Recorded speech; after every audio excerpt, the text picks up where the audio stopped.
Good afternoon and welcome to today's webcast, Green Finance and Finance Professionals Need to Know. This webcast is held jointly by the Chartered Banker Institute, Manchester Metropolitan University and ICAEW Northwest. In a moment, we will commence the webcast and meet today's guest speakers, Jane Saywell and Ian Cleverton. Ahead of this, please note that we are recording today's webcast and it will be available to watch on demand shortly afterwards. Please feel free to submit questions via the Q&A box and our panelists will answer the questions later on in the webcast. We hope you enjoy today's session aimed at addressing questions and key topics surrounding green finance ahead of COP26. Ian and Jane, thank you so much for joining us today. And I will now hand over to Jane, who will introduce herself and start the session. Hi, thanks Emma, thanks so much. So I'm Jane Saywell and I have a stinking cold and I'm just going to get that right out there to start with. If anyone is struggling to hear me, just let Emma know, she'll give me a nudge and I'll try and beef up a bit. So I advise companies and impact business models and how to get themselves fit and ready for a well-being economy. And I founded Black Skies Blue, a cooperative of advisors back in 2018 when I came out of banking. And I mentioned that we're a cooperative because I'm going to spend a bit of time today talking about different business models. But before I do that, I'm going to pass over to Ian. Ian is fantastic and he's going to really ground us in what green finance is all about and all those key questions. Then he'll hand over to me and I'll try not to mess up from there. So without further ado, I'll pass over to Ian. Thanks very much, Jane. Hello, everybody. Yeah, Jane, if you pack in, I can provide a live musical interlude, if you like, from a selection of instruments from behind me. So, yeah, thanks very much. So, yes, hello, everyone. My name's Ian Cleverton. I'm the Senior Lecturer at Manchester Metropolitan University. I'm part of the Department of Accounting, Finance and Banking within the Business School for the university itself. I've been there just for 3 years now, and part of my focus is, it's certainly around the banking side of things, but very much about ethical sustainability aspects in finance as well. So hopefully, quite right for this particular bit to be your guidance through things. Prior to that, I was over 30 years with Lloyds Banking Group in a variety of roles. So, very much a practitioner for most of my career. One of the things about this new webinar series is that on occasions in this Centre for Professional Excellence, it was suggested that we do some introduction to. So, we all know about and we hear about ESG, green finance and so on, but why are we still talking about it? And what can you do to really focus on that as finance professionals? So that's what we're going to explore today. So I'm going to do about 15 minutes to sort of really take a bit of a step back in time to understand why and think about why it is that we've not done this. So let me share my screen.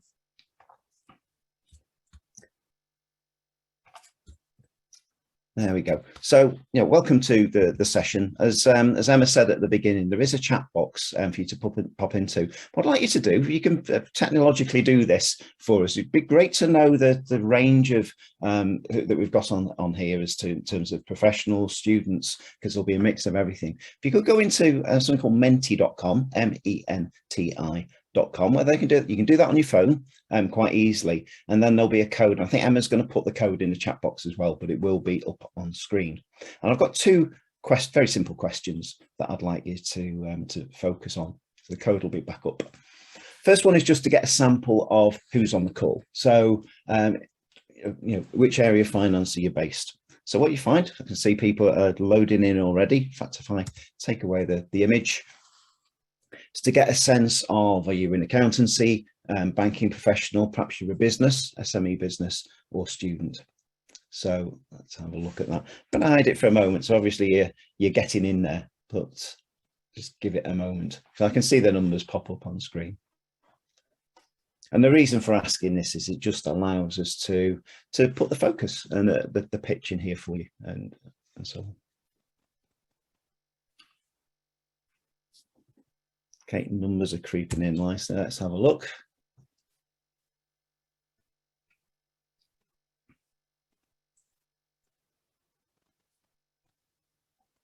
Okay, so other is winning at the moment, so that'll be interesting to know what other is.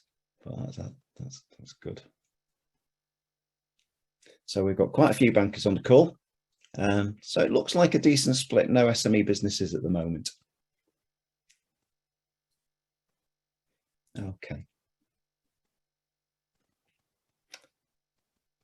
Fabulous. Well, that's good for the time being, because obviously there's a key focus on banking that will be covered off there. And particularly if you are involved in dealing with clients and business clients directly, I think you're going to find this particularly useful, certainly from Jane's bit, because I've had privilege of seeing what it's like. Okay, thank you for that. Second question I've got, and this is a multiple choice question. So if you stay in Menti, that screen should now come up if it's on your phone or on your device.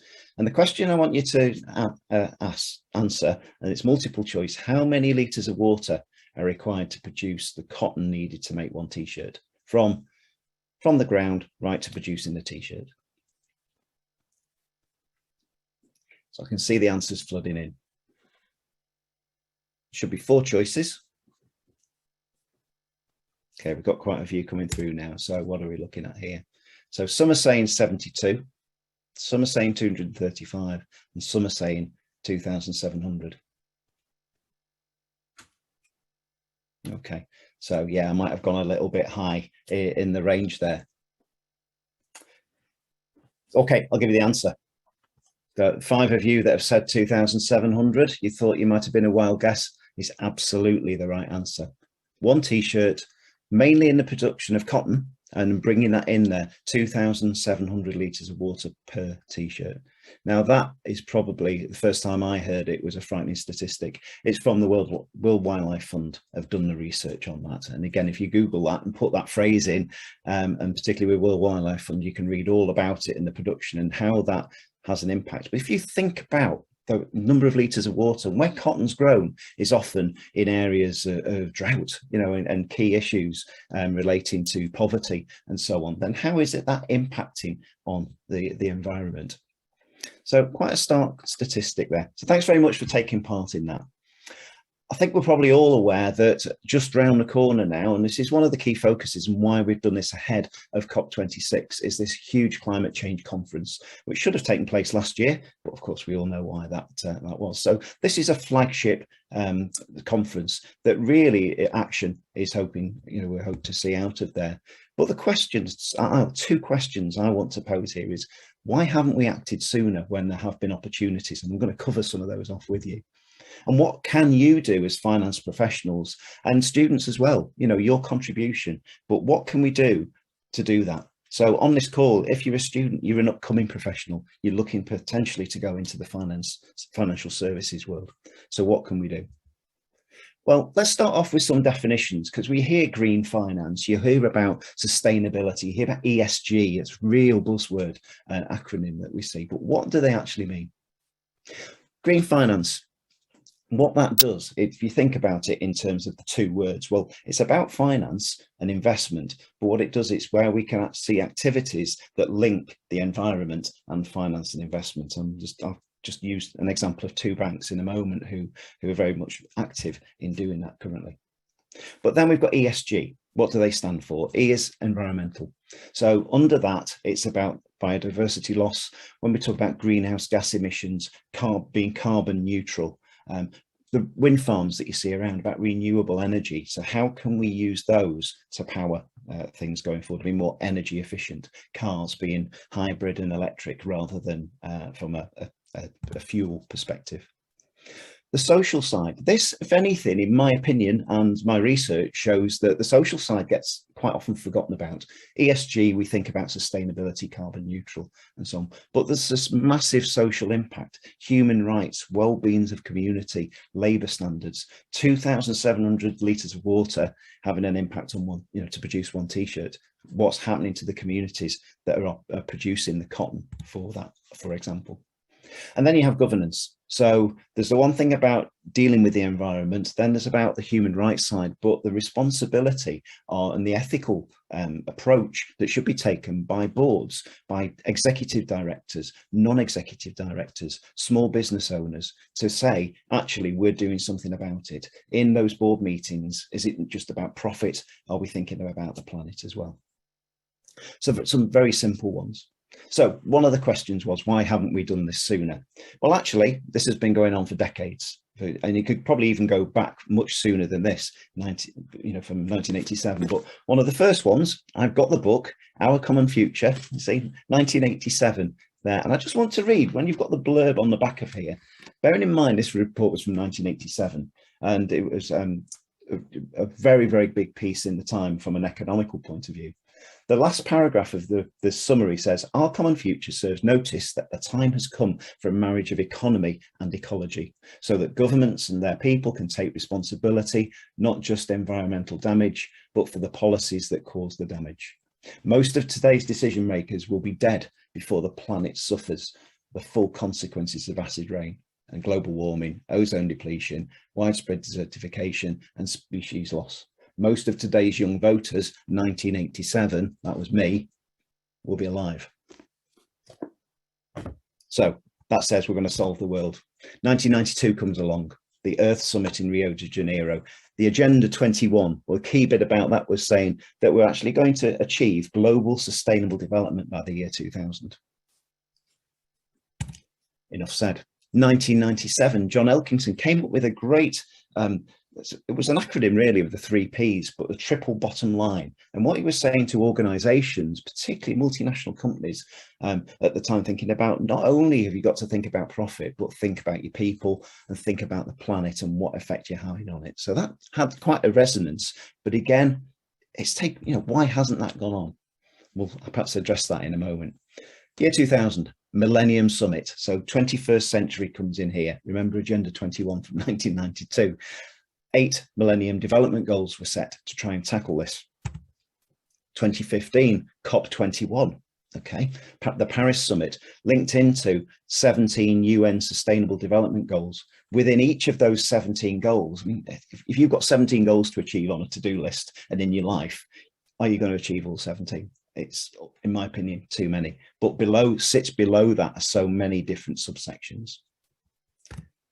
So what's got in the way of all of these great talking shops and proposals?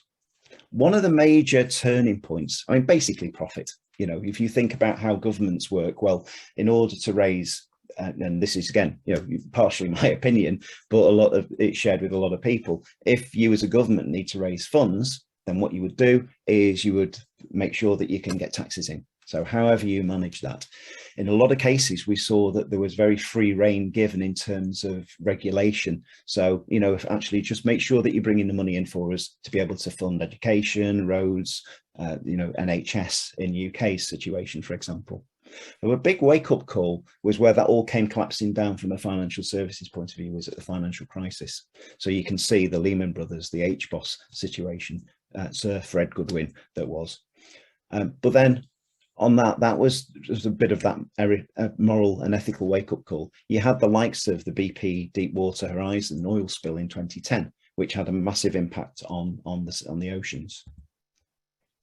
So what came about from some of those events? Corporate social responsibility. Now, banks, therefore, to be fair, mainly were thinking we need to prove our image. It wasn't a focus on sustainability and so on. But what became very clear, certainly with the 2015 Paris Summit, was a trigger to say we need to build this into our plans. So the likes of Barclays for quite some years now have had a green finance product set. So particularly from the business perspective, where you can get subsidies and discounts on loans, providing that you meet certain criteria. Lloyds Banking Group, perhaps more recently, had in the last 2019, focused particularly on a responsible business strategy, and now has a very specific, sustainable sort of in the commercial banking world to try and work with businesses to support them and trying to get their own house in order, which they've been doing for some time. Regulators. So those of you obviously who've got a lot of bankers on the call will be familiar with the annual stress tests that banks will have to go through. The Bank of England, the Prudential Regulation Authority will make sure that they're done. So testing that they have enough, they're basically kept solvent. And in the cases where the proper test we saw recently was with COVID, have the banks who therefore might have some of their loans at risk because businesses going bust, B, are able to keep on lending money to keep the economy supported and afloat. They pass that test with flying colours. But there's also a separate report for carbon neutral and so on, which I'll cover off the official bit in a moment. But that currently is biennial, it's every 2 years. And you've got the United Nations. So there is a specific finance initiative, UNEP-FI it's called. There's 6 principles for responsible banking, 4 principles for sustainable insurance, for insurance companies, and also the investors themselves. So thinking about, how you can make sure that investments are done in a green way, in a very plain to ESG. So let's move that to the present then. So COP26. Those of you who've seen the press recently, you may have heard Greta Thunberg. So just to summarize, she said this COP26 will be blah, blah, blah. It will just be another talking shop. Prince of Wales, Prince Charles, also said that he sees that this completely, there's enough talking, we need action. The Bank of England, I mentioned before, the biennial climate scenario, that's actually, the banks are going through that at the moment. So it looks at carbon emissions, temperature change, but also linking it into business risks. So how can not only the banks, but the businesses that they support ensure that we're getting that through? Accountants, financial reporting. Well, the IFRS Foundation set up and launched in March an International Sustainability Standards Board, which was going to tackle the financial reporting aspect of this, saying it will be in place by COP26. We're still, the plea for the board members was announced in June and July, and there's still wranglings as to how that will be set up. It doesn't look like that's going to be set up by COP26. And then there's the EU, there's lots of EU initiatives, but one of the major ones is the Corporate Sustainability Reporting Directive. That went live in April, and the idea is that it's driving the businesses in the EU and that have an involvement in the EU really need to make sure that their reports cover sustainability as well as financial aspects. The first standards are due by October of next year, but then how long will the standards have to be followed? So you're probably talking 2024 at the earliest before companies start reporting that way. So is that now? And then what about the future? Well, fintech, we can spend hours on this, but fintech, open banking, massive initiatives that are going on at present. So for example, you could have an app that tells you where, if you've gone into Caffè Nero or Starbucks, the APIs and the detail that sits behind the technology could actually tell you where your coffee was sourced that you bought that day. Was it in Guatemala? Was it in the Peak District? Where would it be? Okay, Peak District's probably pushing it a bit, but if you get the point, we could go into that level. You could have your £5 million investment that you have.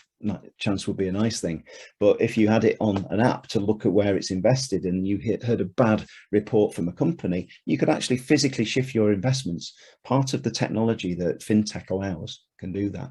And there was a major report in March of this year called the Khalifa report. So Ron Khalifa worked with to look at the future of fintech and supporting them, and there was a 5-point plan put together to help them. I'll challenge anyone to look through the report. You will not find ESG and climate change or sustainability mentioned, which for me personally, in my opinion, was just a massive trick was missed and a huge disappointment. But what does that all mean then? So who can make the difference? It's us, all of us, accountants, making sure that you're advising clients that the executive summary you put together has that focus on climate change. It will be driven by regulation going forward, but why not do that now? Bankers, when you're talking with your business clients in particular, explain about what products are available, the impact on the client, but also, forcing and making sure that the banks do have subsidies and special rates for businesses that do have that green approach. Non-executive directors for the bigger companies. So you've got your executive directors, your C-suite, who make all the strategic decisions. NEDs, the NEDs, non-executive directors, are there to challenge that strategy, to approve the strategy. So stepping in, rather than being paid the big salary for perhaps 2 days a month, is being honest and challenging and standing up for things that the planet's being looked at. And finally, here on the regulatory point of view, so the regulators as well. So do we move to an annual climate change stress test? That's something that's being discussed. How do we make sure that these ESG strategies are done, not only from a bank, but from an accounting point of view? But that's the grassroots level. So what tools do we need to be able to do that? Jane, can I hand over to you then, just to take us through that?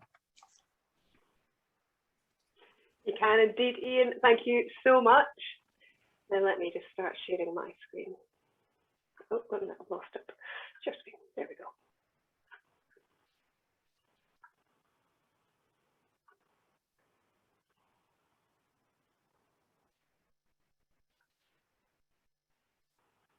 Any minute now, I'll manage to get the thing to actually do the.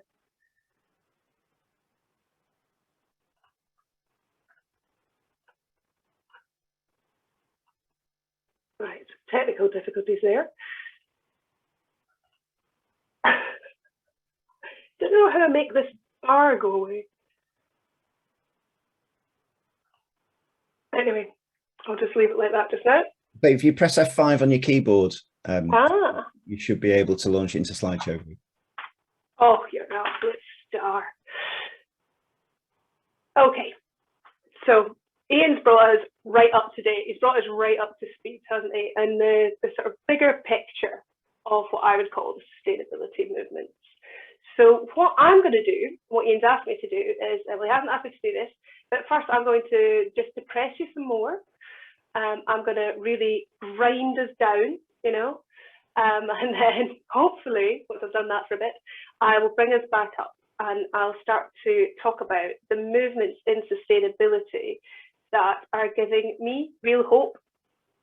Now, given what I do, and I explained that I'm a business advisor for companies and want to understand their impact, my focus is going to be on the business itself. It's going to be from a company perspective. But what I've challenged myself to do is all the way through this conversation, I will try and make the links and the parallels to the finance profession and the accountancy profession. And I ask that you do the same as well. Pop it in the chat. What are you getting from what I'm saying and what Ian's saying? What do you think could influence or perhaps even change a little bit what you do? I'm really keen that this is a conversation, that it's a real safe space to start sharing. Look, what can we do? What can we do differently? So with that in mind, I will move to the first and very depressing slide. I love this slide. So echoing a lot of what Ian was talking about there, I've plotted some of the major advancements in integrated reporting across time versus the CO2 equivalent. Now that's how we measure greenhouse gas emissions. I could put a lot more on here, and I do encourage you to add more in the chat, and I'll add them in the next time I talk about this. But I find it paints really quite a damning picture. Now, I've got a stat here, I've written it down to remember it. A stat that really jumped out at me when I was doing green finance certificate quite some time ago, just to add to the misery, was that according to the end, by the end of 2016, there were 217 policy and regulatory measures supporting finance, green finance, covering nearly 60 countries. Now, if I look at 2016 on this graph,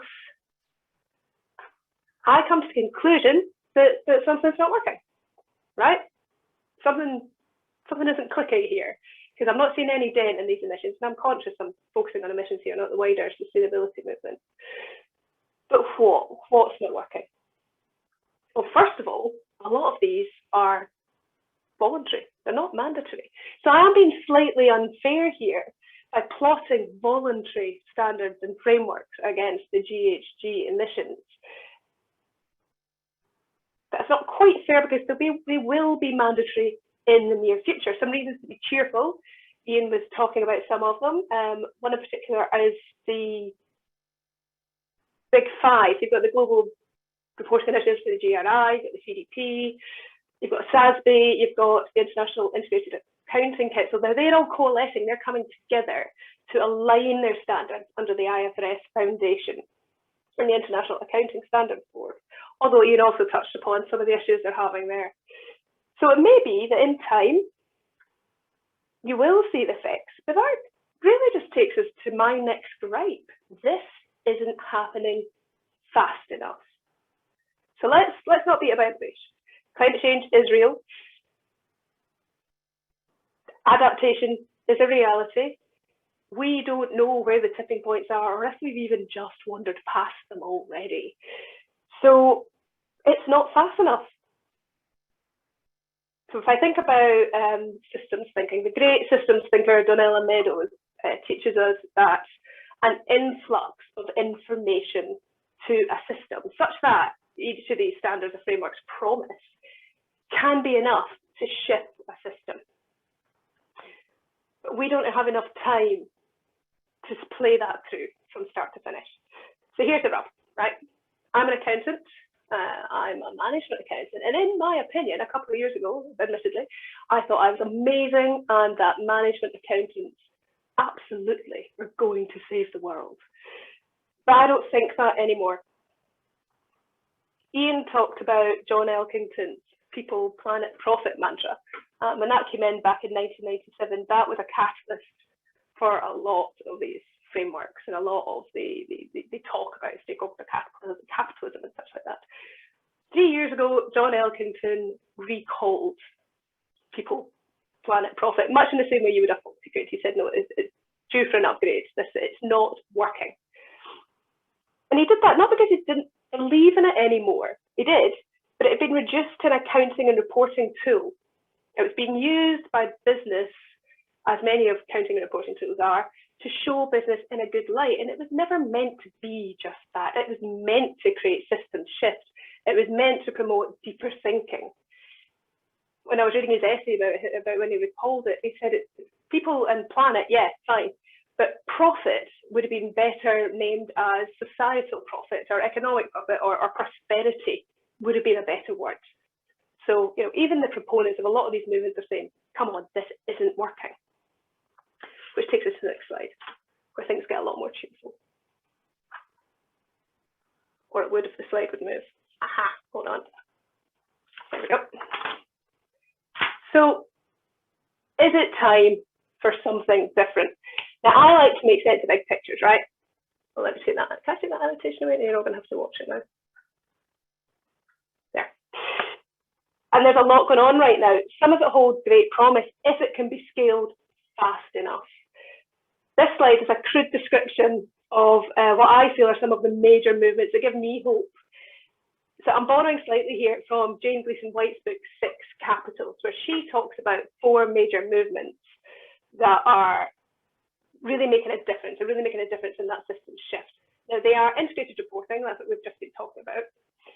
They are, in her words, the national accounting movement. I'm calling that something different here. They are rights of nature, and they are the new corporation. So if I start in the bottom right corner there, I'm pointing at my own screen here, helpfully. I've replaced natural capital accounts here with policy, legislation, and regulation. That's because I'm trying to move a bit wider beyond national natural accounting to also include the inevitable policy response if we are really going to see through the NDCs and the net zero commitments that are coming into legislation soon. And if we move across to the rights of nature, that refers to the extension of legal rights to nature, excuse me, as opposed to a property to be owned and used by people. A good way to think about this is the corporation can be granted personhood. So why not nature? Now that's been used really effectively by Indigenous peoples, particularly in Canada at the moment, to protect the, I think it's called the Magpie River. There we go. Let's get rid of that. Okay. So accountants and integrated reporting, lawyers, policy, rights of nature, and policy wonks can all definitely help save the planet. But what I'm going to focus on today is the new corporation. So in 2003, there was a documentary, you've probably seen it, and it's called The Corporation. And it looked at this institution within society as a person and decided that it was a psychopath. Okay, so the Unfortunately Necessary sequel is out right now if you want to watch that as well. Much of the driver of this diagnosis, and admittedly I'm grossly oversimplifying here, was the fact that we prize shareholder primacy above all else. But there is a movement, and it's a big one, that says shareholder primacy has had its moment. Okay, business must have a purpose well beyond that in order to maintain their social license to operate. And reporting being less bad just isn't enough anymore.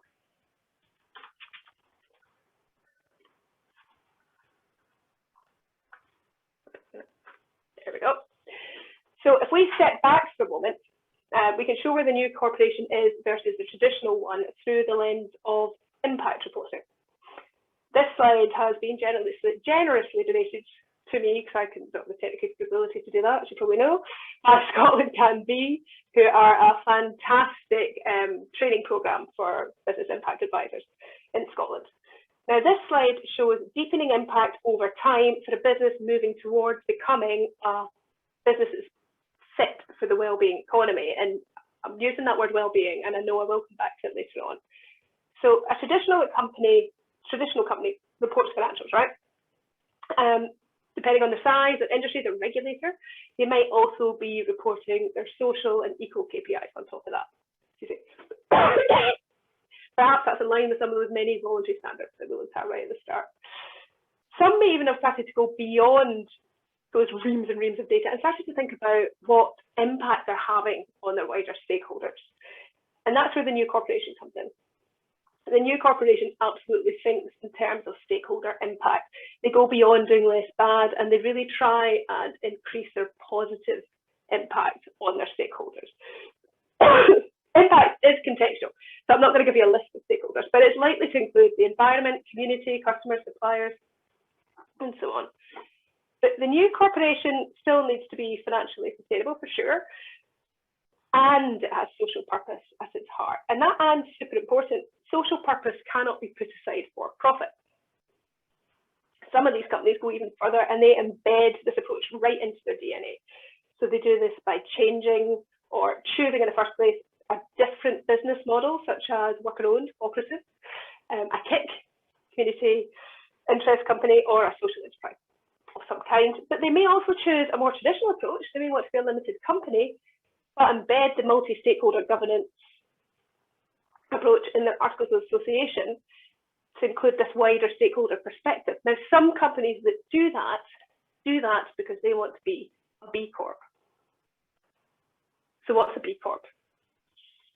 A B Corp is a company that is held to very high standards of social and environmental performance, accountability, and transparency. It's a really hard process, and not many make it, and that's what makes it really super credible.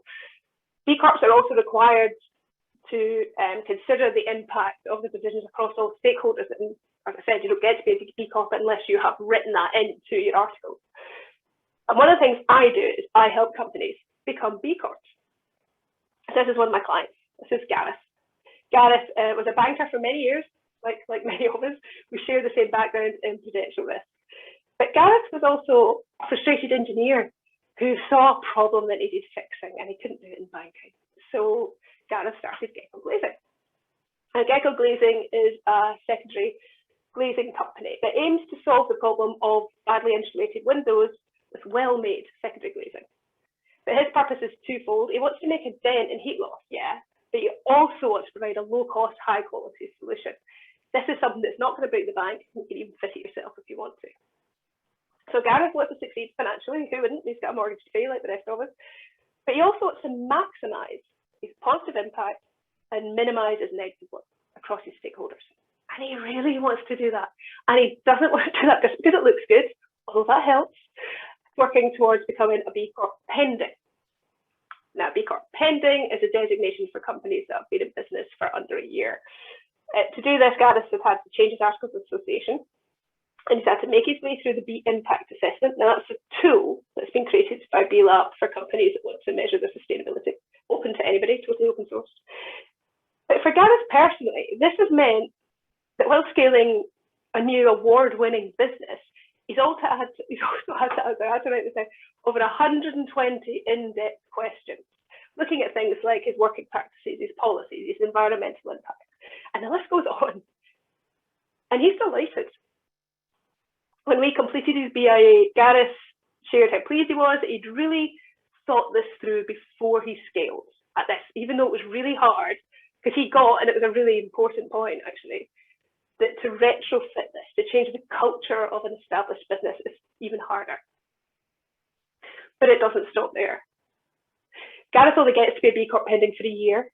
Then he has to go for full B Corp status. There'll be more questions to answer there. And those questions will have to be backed up by evidence, and that evidence will be audited. The journey for impact improvement never ends. In order to remain a B Corp, Gareth is going to have to do an annual report on his impact. and he's going to have to recertify every 3 years, and you're not guaranteed to recertify. This is not a process for the faint-hearted, but that makes it really credible. The point I'm trying to make is Gareth has chosen this really difficult, really courageous path anyway, and he's not the only one. So right now there are over 430 B Corps in the UK. They are over 48 industries. Their combined revenue is over 4 billion, and the movement's growing. The B Impact Assessment tool itself registered over 5,000 new accounts in 2020, and admittedly quite a few of them were me playing around, but I didn't crack up that many. The certification is currently delayed by 3 months because the pipeline is so strong, and B-Lab are trying to desperately build their capacity, but do so in a way that maintains quality. But that's not the only tool out there. There are loads that can help. Some are very specific, some are very holistic. Finding the credible tool that fits your company or your client's company is vital. For some, it's B Corp all the way. You know, they love it. For others, Future Fit, which is a less in-depth but equally credible benchmark.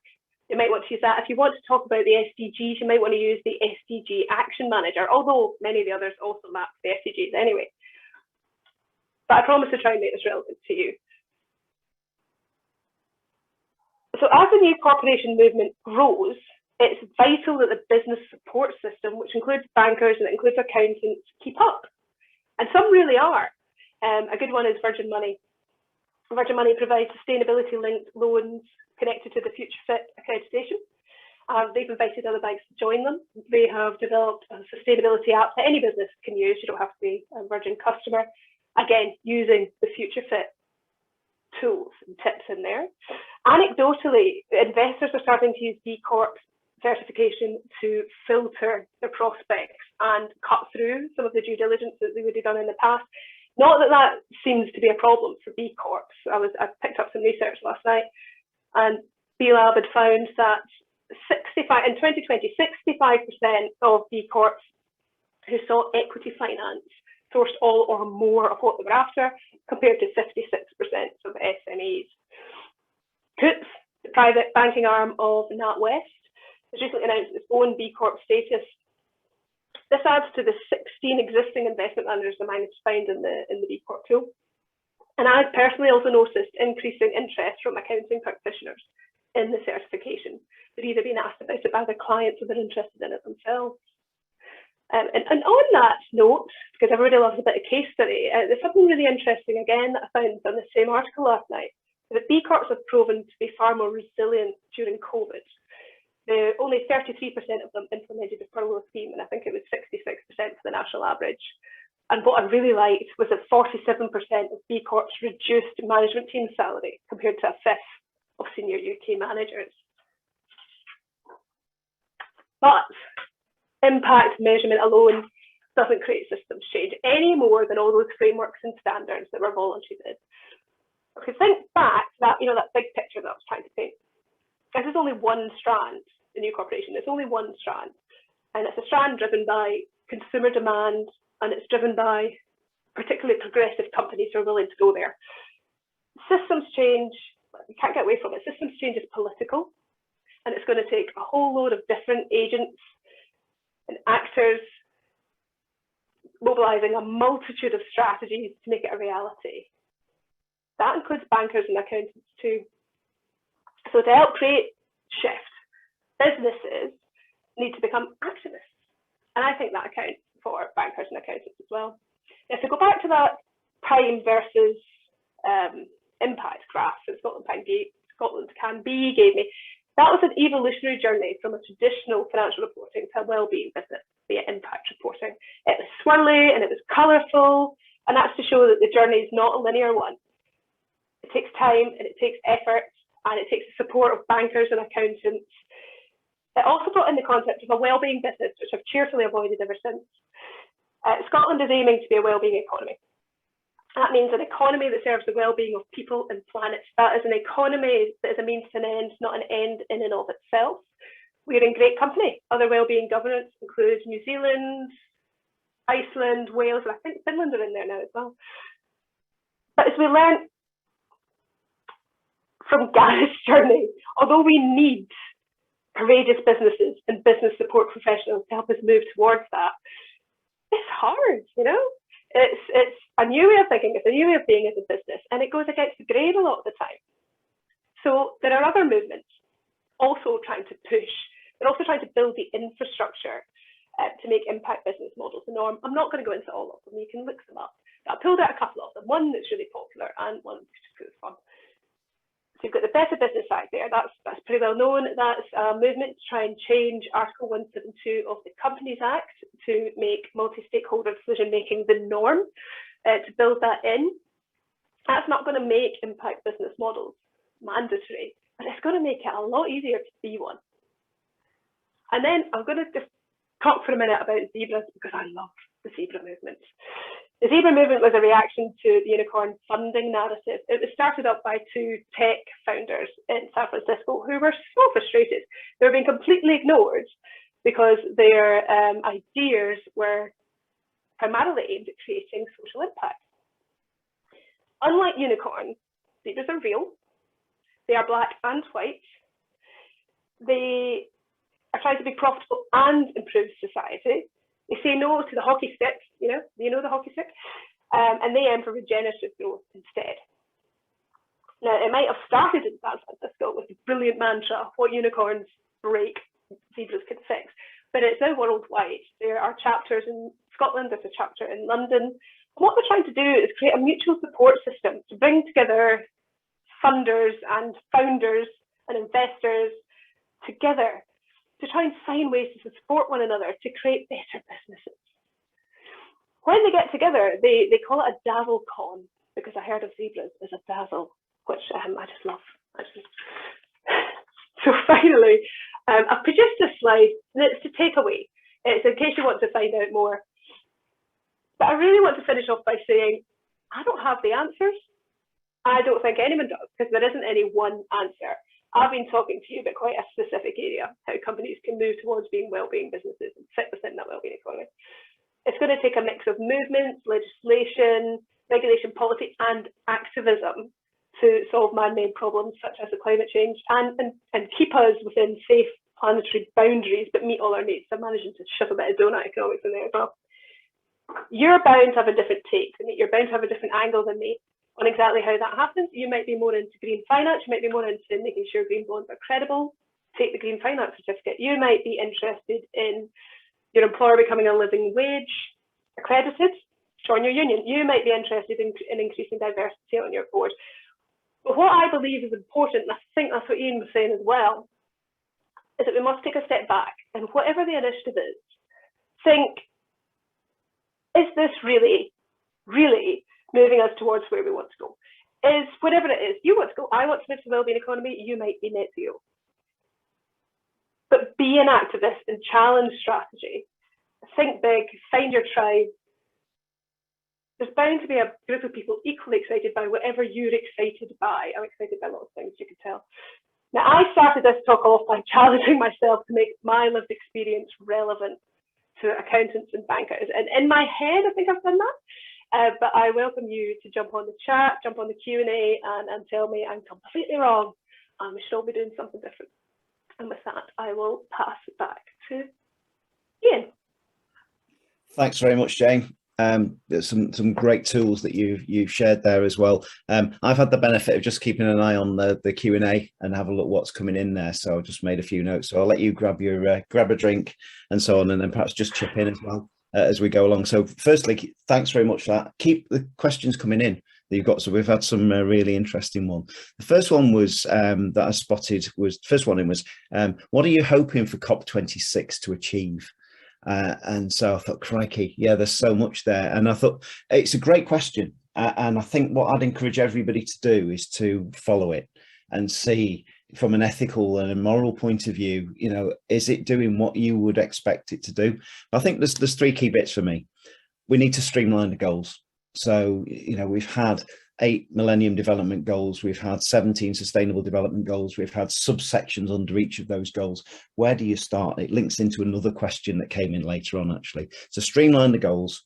set the deadlines, and really strict deadlines to fix to. And last but by no means least, it's probably hinging it all together, is just getting a common agreement, just really across international regulators, whether that's the accounting regulators, whether it's the banking regulators, but make sure that they're agreeing. So starting with, say, G7 countries, and getting the governments to back that up as well. So, this sort of, as we have in this country, we've got the link in with the Bank of England from a banking point of view, you've got the Treasury from the government, you've got the Financial Conduct Authority. So there's lots of interweaving regulation and sort of direction, strategy going forward.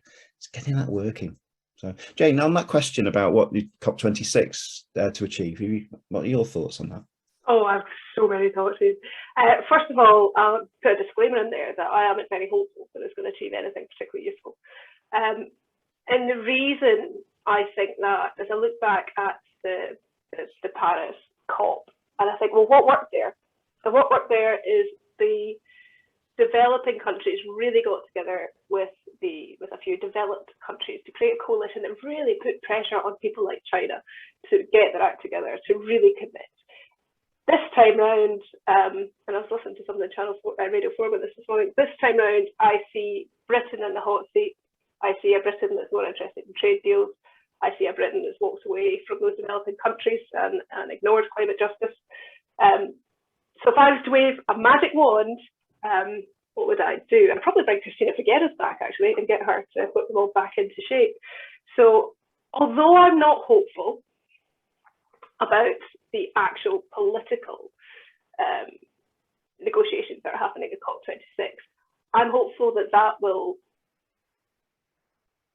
is dying in relevance as all these other movements are moving forward. That might be quite a blind hope, quite frankly, but I need one right now. Yeah. That's great, thank you. The second question that came in, that I saw, actually, I'm going to go to the third question that came in when I was looking through, which was, do you think it's difficult for businesses to adopt sustainable measures and set up green practices? Is the guidance clear and easy to understand? Okay, so, do you think it's difficult for businesses to adopt sustainable measures and set up green practices? My answer, absolutely yes. It is so difficult. And I think even showing you the fantastic tools that Jane's gone through now, there's so many, where do you start in terms of you? What does your organization, whether you are an accountant, whether you're a banker, which one do you follow? Which country are you in? Because Scotland's got a slightly different approach to England, be different to Wales, and so on. So, we are still the UK, I think, but, that is a key bit. But is the guidance clear and easy to understand? I'd say my answer to that is it depends, because it depends on the one that you look at. So if you've got a certification like B Corp, for example, and I wasn't that familiar with that, I had a look at the links last night, and I think it's actually really well set out for small business to follow. And that's me looking at it. But how do we do that? Where's the guidance? I think the guidance has got to come from us as practitioners. Certainly from accountants and bankers advising business clients to sort of to really suggest what works, and it will link into the other question that I'll do in that. But I think the bit about is the guidance clear and easy to understand? Is it difficult to adopt those measures? Pandemic's not helped. If you think about certainly the smaller, well, all businesses, but particularly small businesses have been so busy trying to survive, and in some cases haven't, that it's understandable that, the green sustainability approach has probably slipped way down the agenda for a lot. It's like, how do we actually put food on the table for business owners? How do we keep our employees going once furlough disappears and that sort of thing? So, yeah, the simple answer is there is so much out there. So streamlining has got to be important. Jane, any thoughts on that one? I know, yeah. Nodding ferociously to that. Live and breathe and stuff. So first of all, I make a distinction between sustainability and green.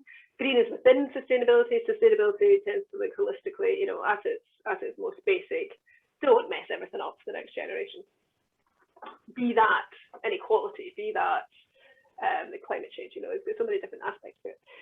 So taking those two things separately, I would say green's easier a little bit, just because it's more advanced in terms of getting an environmental management system together, an EMS. There are government agencies out there like Zero Waste Scotland who will come in and do that for you or will help you work through that. So it's a bit easier. It's not easy. There's still an awful lot of stuff out there that you need to work your way through, but it tends to be a more well-trodden path. When you're looking at more holistic sustainability tools and practices, they're not easy. They're not easy because the system isn't there yet. So you are bucking the trend the whole time. So the guidance, as Ian was saying, that some of these tools have, and it's why I use them, is quite clear and it guides you on that journey, but it doesn't answer it all for you. You still have to write those policies. You still have to think things through. And what I would say for any company that's starting on that journey is first take a step back and say, why am I here?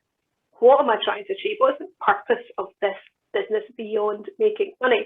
And it was interesting there, Ian, you talked about COVID-19 and companies there just slipping down the agenda of companies. What B Corp found is that it did slip, but not as much for companies that were totally embedded in the process. I think only 20% of them had to put investment into sustainability strategies on hold. I can't remember what the stat was for the general population, but by really embedding it in who they are, that did protect them a little bit. Is there a financial incentive in B Corp, Jane, you know, from businesses? Because I'm thinking that if you can get funding to have that certification, then that obviously from a business point of view will drive you to think, yeah, I will do that. Is there funding behind that? You were asking me this the other day and I still don't have a good answer for you. No, not really. What it does is puts you in a great space, particularly from investment. I mean, I was moaning about this to you last night. I felt like the banking profession hadn't quite got there yet, but I could be wrong. I'm just not seeing it. Whereas the investment side of things is slightly more advanced because they are seeing this as, oh, brilliant, that's you. You've ticked every ESG box. I don't even need to go any further. You've saved me money. So while I haven't seen anyone give a discount, I found access to be easier in that space. Interesting. That's great. Thanks. Got probably about 5 minutes left maximum. There's 2 questions left that I can see was in the chat box. One of them, which I thought was a great one, well, they're all good, but this saying, what key takeaway message would you give to accountants and bankers for that? Mine is about information gathering personally. So having been very much in the client facing side of things in the past in commercial banking, is I put it on my pad. So, you know, certainly the bankers in the room will all know that, you know, if you go and interview clients, there'll be certain way that you ask about income expenditure, certain bits of information about the business or the personal customer. But for business, you know, what is your strategy for sustainability and for being carbon neutral? Is a question that you could put on your pad to ask them. Good open question. They can't say yes or no. See what it is. It may be, I have not a clue what to do. It could be we're following this particular route. But when we talked about grassroots, I think one of the key things is that if we're going to make a difference, it's down to the likes of commercial banking, business banking advisors can ask those questions and find out what works for businesses and feed it up the line. So Lloyds has brought in an 18-strong team on sustainability, HSBC worldwide 100 in a team to look at sustainability. So they need to, rather than come up with the ideas, they need it from the grassroots to understand what works. And then for accountants, for me, it's that review of finance. So the articles of association that Jane said, well, what are you doing about building that into your articles of association? Your report, not just talking about the profit or where you're going to expand the business next time, but building in that carbon neutral stroke sustainability report. You know, what works for you is, and feed it up, is probably the simple message I'd say for you as practicing bankers and accountants. Anything on that, Jane? No, very similar in terms of gathering information, really learn about this stuff, really approach the companies that are doing it. You know, they tend to be very open and very up for chat about what they love what they do, you know. So first of all, really arm yourself with information. And then if I think back to my time as a banker, the key there was always getting the risk rating practices changed. And for that, I'd come back to activism, actually, which is maybe a bit naughty of me in the Chartered Institute of Bankers here, but I would come back to gather people together. I made the mistake of constantly producing facts, and that doesn't get you anywhere. What you need to do is build a movement within your institution. You need to build a movement of people who are willing to stand up and challenge what's happening and challenge, well, why aren't we talking about this? Why isn't this being taken into account? And you probably find it will be, but not to the extent you want it to be. So just keep pushing. Make a right pain of yourself. Absolutely. Joe Peters has asked, how do you think institutions are starting to live and breathe ESG rather than, how much do you think they're starting to live and breathe it rather than see it as something on the side box to take a marketing opportunity? And also, Anthony Boyd said about is the concept of green finance asking banks to rethink their appetite for increasing profits. So they're sort of interlinked in a way. Yeah, I think from how much institutions are starting to live and breathe it, I think it's getting, it is getting there, definitely. But is it through the corporate social responsibility side because they're being forced to, rather than they've got a real desire to make a difference? I think it's very much jumping on the bandwagon. And quite honestly, my personal opinion is if they're being forced from a CSR point of view to make that difference, then fantastic. If they feel that it will help the image. And to me, that goes a little bit into Anthony's point about, is the concept of green finance asking banks to rethink their appetite on increasing profits. Indirectly, yes, because, okay, you might be giving a 1% discount on a 10-year loan if it's going and it meets all the criteria, a Barclays green finance loan, for example, or, but if you advertise that you're doing that, then it's going to ultimately, hopefully, bring in more customers who have that social responsibility and could increase your profits. So ultimately, profits do come into it, but it's what's the driver to get there. Yeah, Jane, any other thoughts? Yeah, I'd jump into that. I love Anthony's question. The answer is no, but it should. I think we and I've done it myself. I've spent a long time trying to justify things. So the green finance movement, some of the argument behind that is you give the discount to the companies that are doing the right things because that reduces your risk. It reduces your risk, your credit risk. Then in the future, you've seen the stats that I gave earlier about the higher resilience of B Corps, for example. So that's there. But I think that's dodging the question. The question is, how much growth is enough? When do we get to the post-growth economy? And these are some big questions that banks are scared to ask. What is the purpose of banking? I know that is out there at the moment. So I would thoroughly recommend they do rethink their appetite for increasing profits, quite frankly.